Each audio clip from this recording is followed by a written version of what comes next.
All right, everybody, thank you so much for sticking with me as we took our first break with my little stream of consciousness that we had going on. I was really like just going with the flow, you know? That's one thing that I love about doing this podcast, is getting to talk to so many different people all at the same time. All right, so we are going to head into our movie calendar part 2. Last week we did part 1, which was about June or July versus through the middle of October. So we're going to start off with October in case you forgot the last 2 and go all the way through December for this year. Obviously, there are going to be some that are missing because some people are still filling in their calendars. There's been delays to several projects and so forth. You know the drill. All right, so on 10/14 we have Halloween Ends. Finally! I can't really say that in like full earnestness because I actually do love the Halloween franchise. I'm like a horror queen. I always loved horror movies. But we have 10/14, we've got Halloween Ends with Jamie Lee Curtis. And then on 10/21, we finally get Black Adam. I am so excited about this. I cannot think of anybody better to play Black Adam than The Rock. I mean, I think this is a dream role for him. I mean, Black Adam is a character in DC Comics that has been around for a very, very, very long time. But yeah, he's so obscure of a character. It's very, very odd. He's been around longer than, you know, a lot of mainstay characters that have already been featured in mainstream cinema. So I'm really excited about this. And then on 11/4, so November 4th, you're going to have Amsterdam. Now, this is loosely based on an actual factual event, I think experienced by the director. So this will be a very interesting film. It is a who's who of casting. So check out some of, this isn't even the full list, but check out this list, right? We have Amsterdam on November 4th, starring Christian Bale, Anya Taylor-Joy, Rami Malek, Zoe Saldana, Chris Rock, Mike Myers, Michael Shannon, let me see, Timothy Olyphant, Margot Robbie, Taylor Swift, and Robert De Niro. Like, what?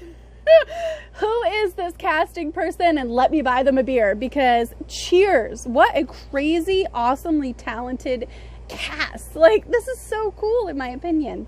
What a cast. I hope this is one of those where it's not too much, it's actually really good, because you know sometimes when you have too many stars in one movie it kind of ends up sucking. I'm hoping this is not the case for this one. I'm actually really excited about Amsterdam. All right, on 11/11, November 11th, we have Black Panther 2 Wakanda Forever. I really hope that this still has some essence of Chadwick Boseman, because he, oh, guys, he was such an amazing person. If you go on YouTube, I've actually referenced this several times on my YouTube channel. He has a commencement speech that will blow your socks off. It is so good. If you are ever questioning yourself, questioning life in general, questioning your motivations, questioning your value, your self-worth as a person, you feel like you're so low, you've been kicked so low you can't possibly get back up. There's no way you could clean the dirt out of your clothes because you've been just left there in the mud, so to speak. That feeling of just absolute dread, depressed, lost, full of emotion and yet devoid of it at the same time. Just this abyss of nothingness. If you ever feel that way, go onto YouTube and type in the search engine Chadwick Boseman speeches. It is not a waste of time. I am telling you, it's had such a positive effect on me, and it really gives you an insight as to how much of an amazing person he actually was. So I really hope that Black Panther 2 Wakanda Forever really embraces that while telling their own unique story in their franchise. And that's what I'm hoping for. I'm also really hoping for it to be good because they shot some scenes in Massachusetts in a town that I've wrestled in more times than I can count. So I'm just really hoping for success for that one. And then on November 23rd, we have Creed 3 starring Michael B. Jordan. And how great of a villain was he in Black Panther? Really great. All right. And in December, coming to Netflix, we have Matilda the Musical with Emma Thompson. She is like unrecognizable as Miss Trunchbull. It is insane. All right, on 12/16, on December 16th, we are having Avatar 2, the long-awaited, highly anticipated sequel. Christopher Nolan is throwing no holds barred with naysayers. It is hilariously awesome. Take that, cancel culture.